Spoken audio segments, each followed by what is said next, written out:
دریافت فرمایا ہے کہ قاری صاحب دینی مدرسے میں پڑھاتے ہیں اور محتمم صاحب نے سال کے درمیان میں قاری صاحب کو ضابطے کی خلاف ورزی کے بغیر مدرسے سے فارغ کر دیا ہے۔ محتمم صاحب کا سال کے درمیان قاری صاحب کو فارغ کرنا شرعاً جائز ہے، جبکہ قاری صاحب کو اس درمیان سال کے کسی دوسرے حصے میں تدریس بھی نہیں ملے گی۔ دیکھیے صاحب، مدارس میں اساتذہ کے تقرر کرنے اور ان کو الگ کرنے کا اگر کوئی ضابطہ مقرر ہے تو اس کے مطابق بات کی جائے، اور اساتذہ کا جب رکھا جاتا ہے تو ان سے بات عموماً طے کر لی جاتی ہے، تو جو کچھ طے کیا ہو اس پہ عمل کیا جائے۔ ایک بات۔ دوسری بات یہ ہے کہ اگر کوئی ضابطہ نہیں ہے تو وہاں قرب و جوار کے مدارس میں پتہ کیجئے، اور جو کچھ ان دینی مدارس میں وہاں پر عرف میں جیسے ہوتا ہے وہ عرف معتبر ہے، اس کے مطابق کیا جائے۔ اور عام طور پہ دینی مدارس میں ہمارے ہاں تو یہ ہے کہ ان سے معاہدہ ہو جاتا ہے سال بھر کا۔ اس سال بھر میں اگر قاری خود چھوڑ کر چلا جائے تو پھر تو کچھ نہیں دینا ہوتا، یا دوسری صورت یہ ہے کہ کوئی اتنی بڑی ایسی حرکت کر دے کہ جس کی بنا پر اسے مدرسے سے نکالنا ضروری ہو جائے تو یہ شرعی جرم ہو جائے گا، اب بھی اس کو کچھ نہیں دینا، اس کو الگ کر دیا جائے۔ تیسری بات یہ ہے کہ کوئی شرعی جرم بھی نہیں ہے اور اس نے کوئی قاعدے اور اس کی خلاف ورزی بھی نہیں کی ہے، تو پھر محتمم صاحب کو چاہیے کہ وہ اپنی مرضی سے اسے فارغ کر رہے ہیں تو باقی جو مہینے رہ گئے ہیں اپنی جیب سے ادا کریں۔ یہ غور سے سن لیجئے۔ مثلاً محتمم صاحب نے ایک آدمی کو مدرسے میں رکھ لیا، اب اس پہ اس آدمی سے، اس قاری سے کوئی جرم نہیں ہوا، تو اسے کیوں نکال رہے ہیں؟ وہ خود چھوڑ کے چلا جائے تو پھر اس کی تنخواہ آپ نے ادا نہیں کرنی۔ دوسری صورت یہ ہے کہ اس سے کوئی ایسا بڑا جرم ہو جائے جس جرم کی وجہ سے شرعی جرم نکالنا ضروری ہے، پھر بھی کچھ نہیں دینا، چاہے سال کا طے ہوا ہے یا نہیں ہوا۔ اور تیسری صورت یہ ہے کہ اگر محتمم صاحب اپنی کسی ذاتی وجہ سے اسے نکالنا چاہتے ہیں تو وہ پھر اس کا جتنا بقایا رقم ہے اپنی جیب سے ادا کریں گے، مدرسہ نہیں ادا کرے گا، اس لیے کہ مدرسے کا انہوں نے کچھ حرج کیا نہیں، نہ کوئی شرعی چیز ہے، نہ وہ خود جانا چاہتے ہیں۔ تو محتمم صاحب کی ذاتی کوئی پرخاش ہو گئی، اب وہ اس کو نکالنا چاہتے ہیں تو وہ نہیں نکال سکتے، اور اگر نکالیں گے تو اپنی جیب سے ادا کریں، مدرسے میں اس کا بوجھ نہیں ڈالا جائے گا۔ یہی فتویٰ آج کل ہر جگہ ہمارے یہاں چل رہا ہے۔ دوسرا سوال ارشاد فرمایا ہے کہ کسی صاحب نے کہا کہ غیر نبی کو کشف یا الہام نہیں ہوتا، اور غیر نبی پر یہ بات ثابت کرنے سے ختم نبوت پر ڈاکہ پڑتا ہے، یہ بات کیا درست ہے؟ تفصیل سے وضاحت فرمائے۔ یہ اناؤ سے ہیں، یو پی سے۔ اے حضرت، یہ بالکل جہالت کی بات ہے۔ حضرات انبیاء علیہ السلام میں ہر نبی کی امت میں کچھ نہ کچھ لوگ ایسے ہوتے تھے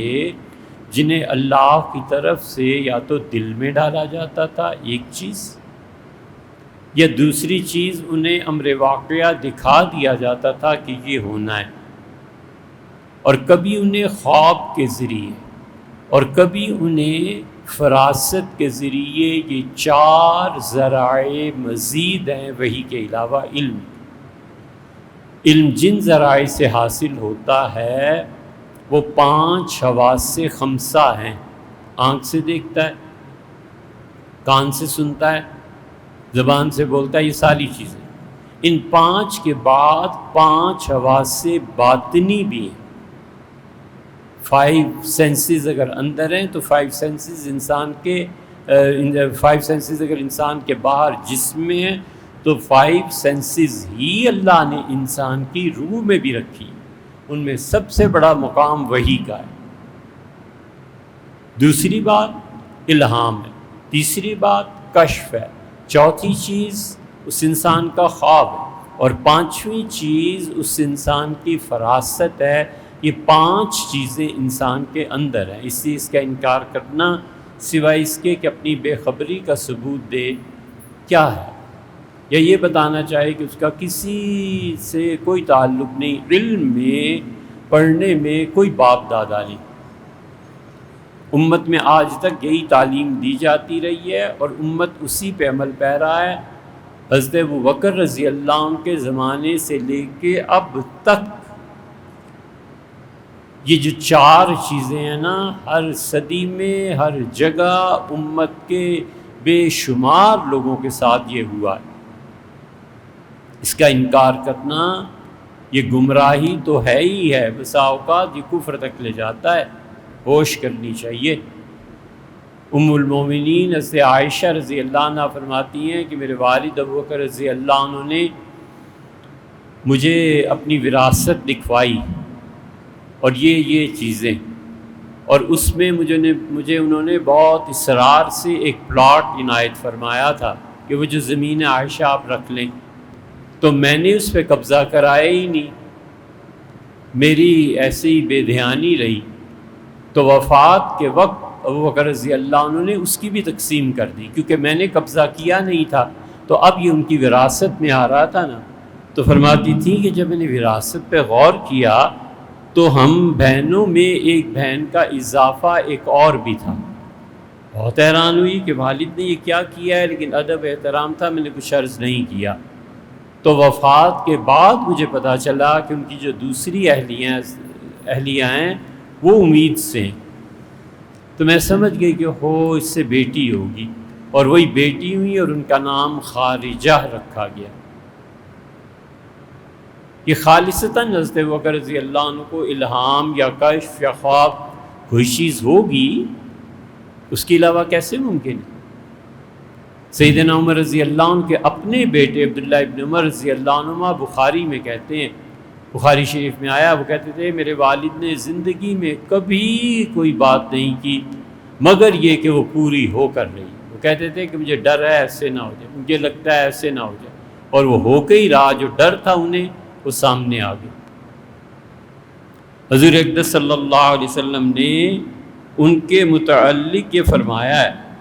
کہ ہر امت میں کچھ لوگ ایسے ہوتے ہیں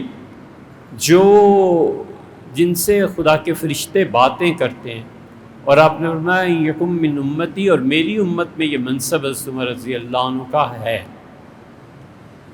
فراست سے چیزیں پتہ چلتی ہیں۔ اب بھی ماں باپ کی اگر آنکھیں کھلی ہوئی ہوں نا تو اولاد کبھی اپنے گناہ کا اظہار نہیں کرتی، لیکن ماں باپ آثار اور قرائن سے پہچان جاتے ہیں کہ بچہ کسی اور چکر میں۔ مومن کی فراست سے پتہ چلتا ہے۔ کتاب الروح میں ابن قیم رحمۃ اللہ نے لکھا ہے،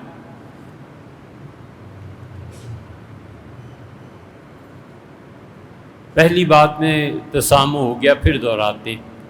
ام المومنین سے عائشہ رضی اللہ عنہ نے کہا کہ میرے والد سیدنا ابوبکر رضی اللہ عنہ نے 2 بہنوں اور 2 بھائیوں کے حصے کی تقسیم کی،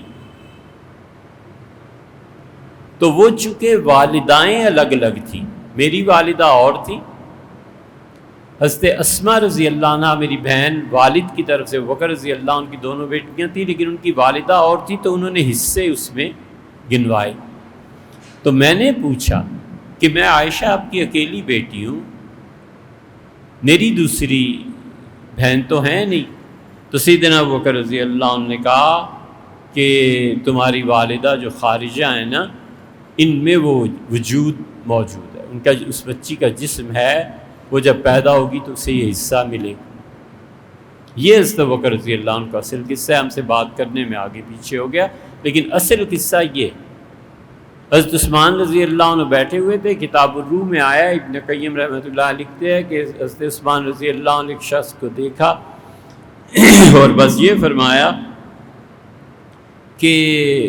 لوگ آتے ہیں اور ان کی آنکھوں سے بدکاری کے اثرات ٹپک رہے ہوتے ہیں، کیا ہو گیا ہے لوگوں کو؟ مطلب یہ کہ نظر کی حفاظت نہیں کرتے۔ اب یہ خالصتاً فراست ہے، آپ پورے ذخیرے کو اٹھا کر آگ لگانا چاہتے ہیں۔ صحابہ کرام رضی اللہ عنہ میں بہت دفعہ یہ واقعات پیش آئیں، اس لیے اس شخص نے حضرت عثمان رضی اللہ عنہ سے کہا، وہ جان گیا کہ میں چونکہ کر کے ایسا کرتوت آیا ہوں،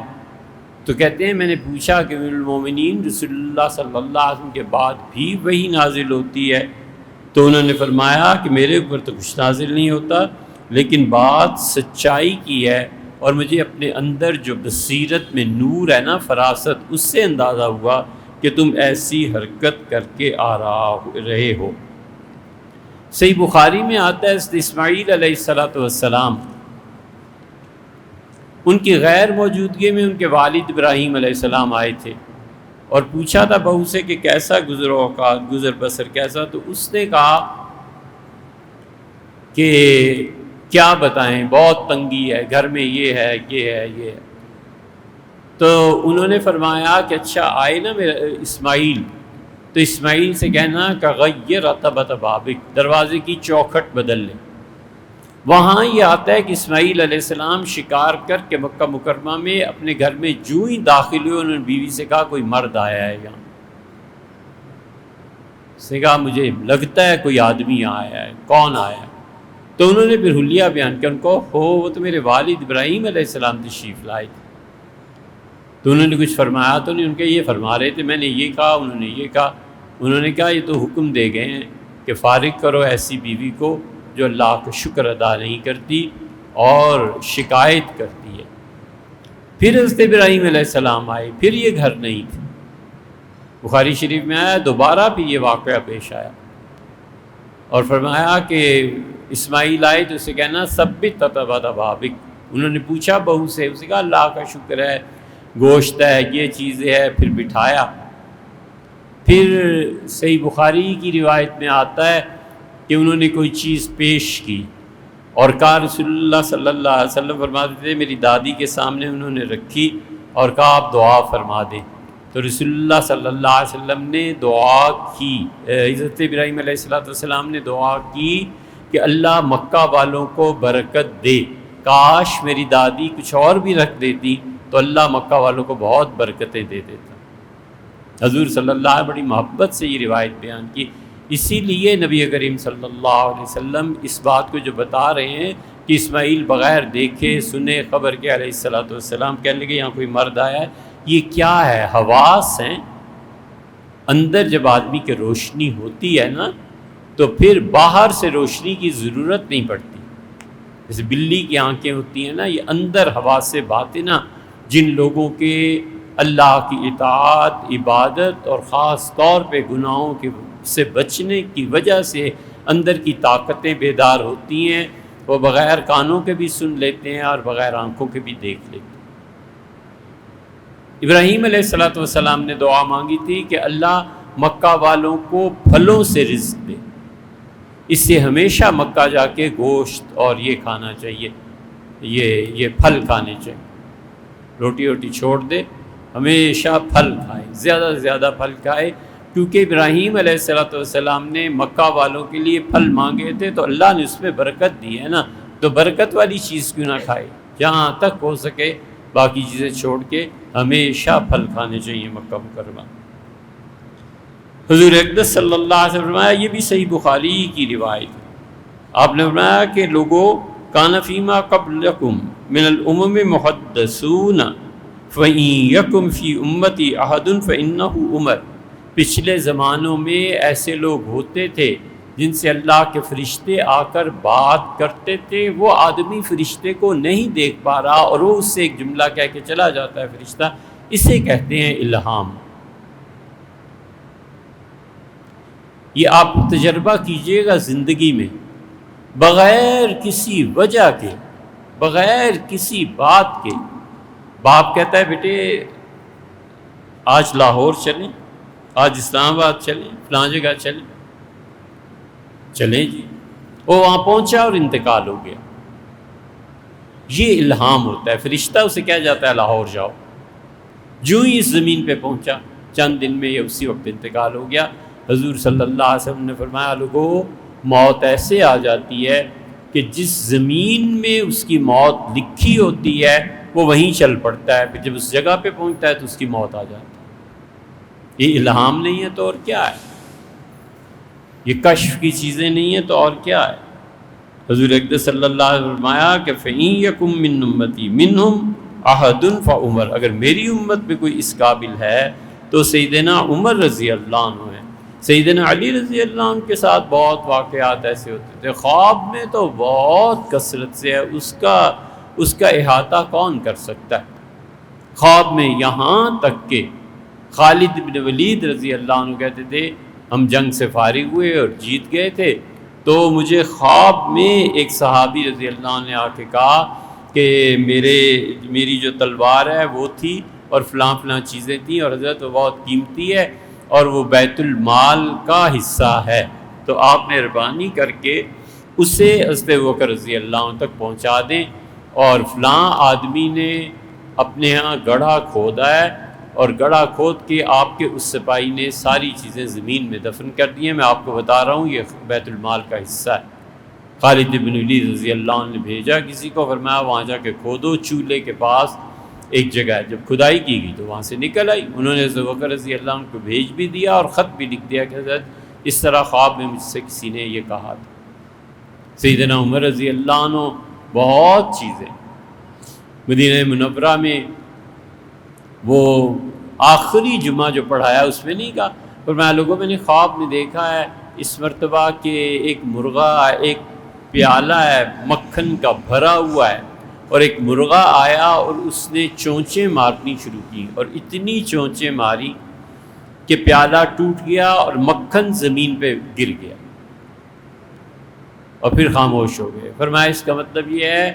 میں تعبیر تمہیں دوں کہ ہماری زمین میں مرغے نہیں ہوتے، یہ کوئی عجمیوں سے آدمی آئے گا اور میں مکھن ہوں اس امت کا،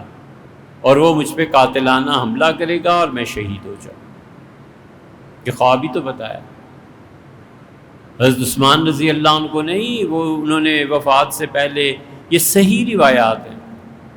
پاجامہ منگوایا، وہ پہنا، اوپر اس کے تہمت باندھ لیا۔ ان کے اہلیہ نائلہ کہتی ہیں کہ میں نے کہا کہ امیر المومنین کبھی زندگی میں نہیں ہوا دو ایسے۔ فرمایا میں آج فجر کے بعد سویا تو حضور صلی اللہ علیہ وسلم خواب میں تشریف لائے اور ابوبکر اور عمر رضی اللہ عنہ بھی ساتھ تھے، اور مجھ سے افسوس کا اظہار فرمایا عثمان میری امت نے بہت تمہیں دکھ دے دیے ہیں، بہت تکالیف میں پریشان کر دیا۔ میں نے کہا جی ایسے ہوا ہے۔ تو فرمایا پھر عثمان چاہو تو رہو دنیا میں، اور میرا اور ان کا روزہ ہے، چاہو تو ہمارے پاس افطار کر لینا۔ میں نے کہا اللہ کے رسول میرا بھی روزہ ہے، میں آپ ہی کے ساتھ افطار کروں۔ تو اس لیے یہ کیا ہے کہ لوگ آج مجھے شہید کر دیں گے، اور مجھے ڈر ہے کہ میری بے حرمتی نہ ہو جائے، کہیں ایسی کوئی صورت نہ پیش آ جائے۔ اس لیے کتنا سنائیں، کتنے الہام ایسی عجیب بات کرتے ہیں جو بالکل جہالت پر مبنی، ختم نبوت پہ ڈاکہ پڑتا ہے۔ اعلام الموقعین میں ابن قیم نے لکھا ہے، ابن قیم رحمۃ اللہ علیہ نے لکھا ہے خود کہ ہمارے شیخ ابن تیمیہ رحمۃ اللہ علیہ تاتاریوں کا حملہ جب شام پہ ہوا تو 21 رمضان تھی، شیخ گھوڑے پہ سوار ہوئے میدان جنگ میں گئے اور ہاتھ پہ کشمش رکھی ہوئی تھی، ہر ایک کو سپاہی کو کہتے تھے کھاؤ۔ حضور صلی اللہ علیہ وسلم نے بدر میں روزہ نہیں رکھا تھا، حالانکہ رمضان تھا، آج رمضان ہے، بالکل طاقت میں کمی نہیں ہونی چاہیے، کھاؤ، اور خود بھی کھاتے تھے ساتھ ساتھ تاکہ لوگوں کو پتہ چلے کہ شیخ الاسلام کا طرز عمل کیا ہے۔ اور پھر انہوں نے کہا کہ آج ہماری فتح ہے، پھر کہا ہماری فتح، پھر کہا، پھر کہتے رہے، ہر ایک کو یقین دلاتے رہے۔ تو میں شاگرد تھا، ساتھ تھا، میں نے کہا حضرت انشاءاللہ کہہ لیں تو ہنس پڑے۔ فرمایا انشاءاللہ کہہ دیتا ہوں، چلو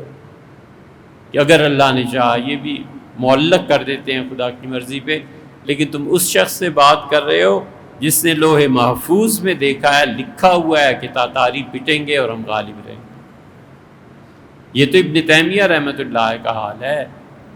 سب وہابی انہیں اپنا امام مانتے ہیں، ہم بھی شیخ الاسلام رحمۃ اللہ کو مانتے ہیں۔ اس سے بھی قریب کے دور میں اور واقعات سنائیں، کتنے ہی ہیں جنہیں الہام ہوتا ہے، کتنے ہی ہیں جو خواب، کتنے ہی ہیں جنہیں کشف۔ کئی عام سادہ مسلمان گناہ گار اور موت سے پہلے کچھ دیکھ لیتے ہیں، جس کی تعبیر یہی ہوتی ہے کہ بھئی اب چلنے کا وقت آ گیا، کچھ اپنے اعمال ٹھیک کرو، اللہ کے ہاں پہنچ لیں۔ کتنی والدین ایسے ہوتے ہیں جو کہتے ہیں میں نے آج رات کے خواب میں دیکھا، یوں آئے تھے، یہ ہوا تھا۔ اس لیے سوائے جہالت کے کچھ نہیں۔ طویل سوال آپ نے فرمایا ہے وراثت کے متعلق، تو یاد رکھنا چاہیے کہ والد جو جائیداد دنیا میں چھوڑ کے جاتے ہیں، یا والدہ، گھر ہو یا دکانیں ہوں، اس کے کرائے میں تمام ورثاء کی شراکت ہوتی ہے۔ یہ جائز نہیں ہے کہ ایک بیٹا دکان کو سنبھالے۔ جتنی بہنیں، جتنے بھائی ہیں، وہ سب اس نفع میں شریک ہیں۔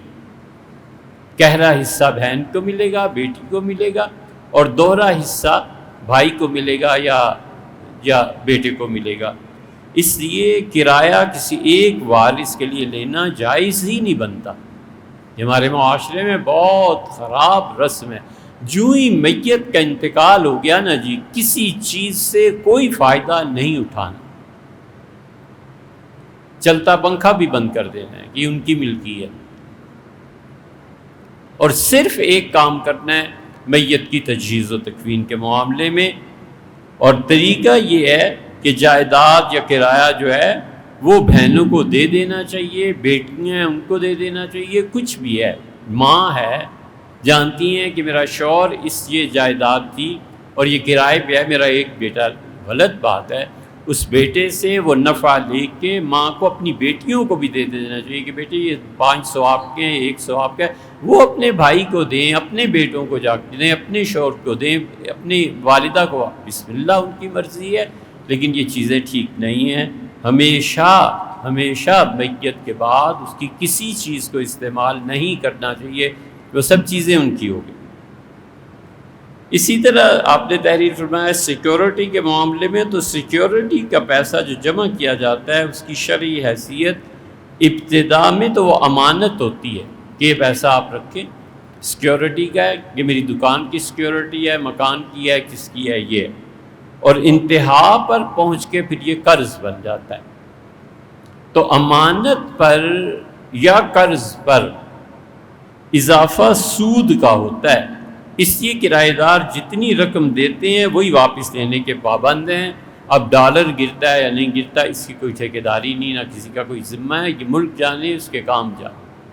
50,000 روپے سیکیورٹی دی تھی، یہ آپ کی امانت تھی اس کے پاس، اصولاً تو اسے استعمال بھی نہیں کرنا چاہیے تھا۔ اگر شریعت ہی ہے تو 50,000 رکھ دیتا کہ بھئی یہ ان کی سیکیورٹی ہے، یہ 1 لاکھ 10 لاکھ انہوں نے دی ہے میرے کہنے پہ، جب بھی دکان میں کوئی حادثہ کوئی چیز پیش آئی اس سے ہم کاٹ لیں اگر اس کا قصور ہوا، اور وہی 10 لاکھ آخر پہ پہنچ کے واپس کر دینے۔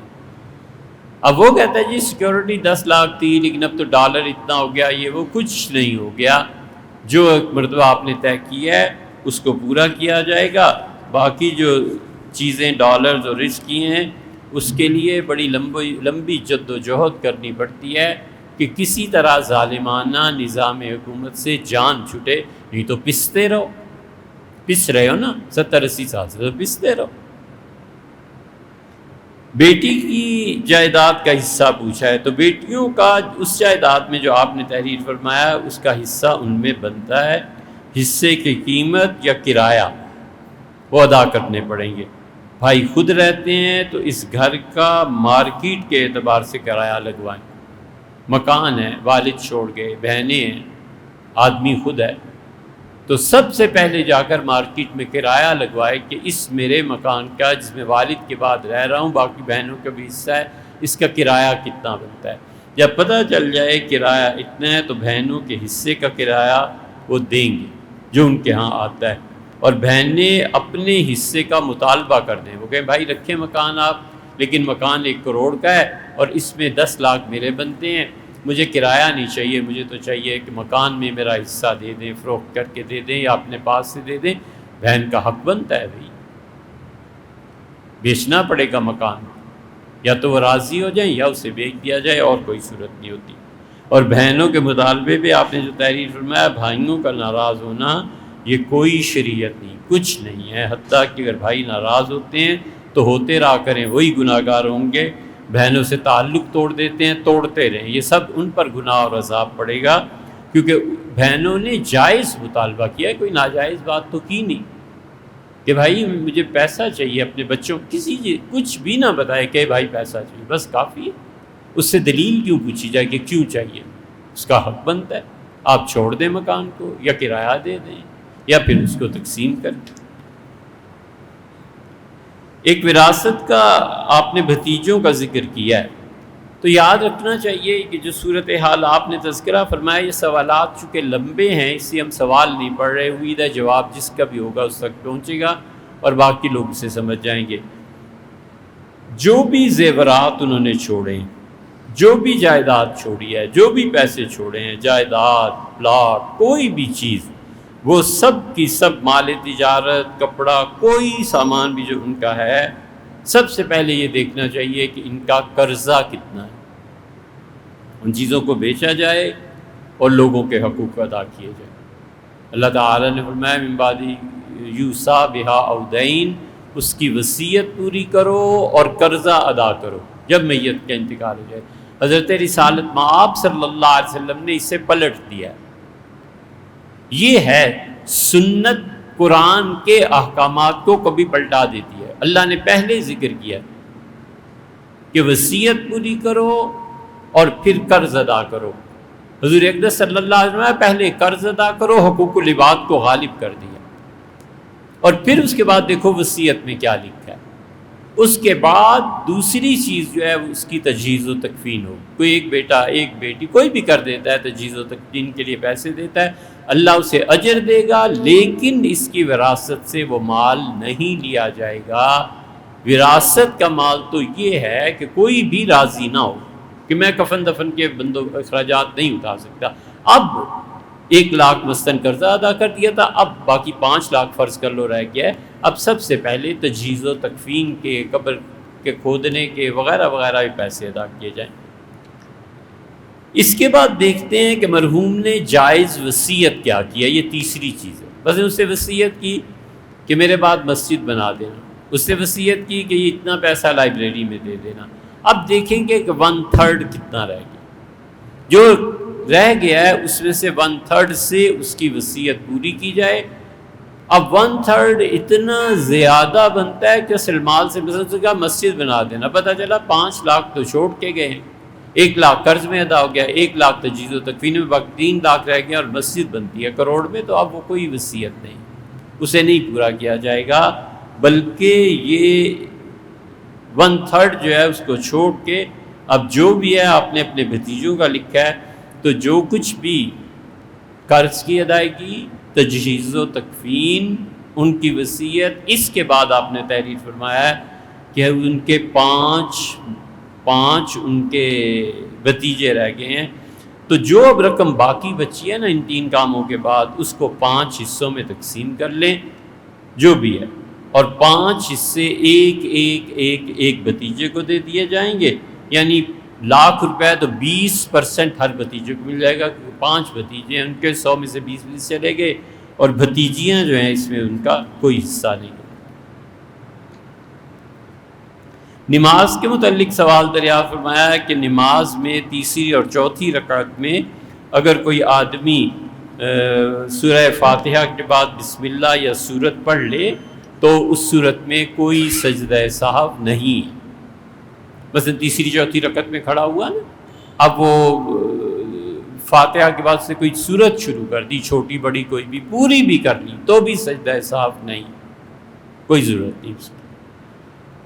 ایک آپ نے یہ فرمایا کہ وتر کا آخری وقت صبح صادق تک، یہ پکی بات ہے ہمارے حنفی فقہا کے نزدیک۔ مثلا صبح صادق جو تھی وہ ہو رہی تھی 4:30 پہ، تو اسے 4:29 پہ وطر پورے کر لینے چاہیے. نہیں رہا، خیال نہیں رہا، الارم سے پتہ چلا کہ ہو صبح صادق کی پہلی کرن پھوٹی، مسجد کی اذان سے پتہ چلا، تو اب وہ جو وطر پڑھ رہا ہے نا اسے پورا کرے گا،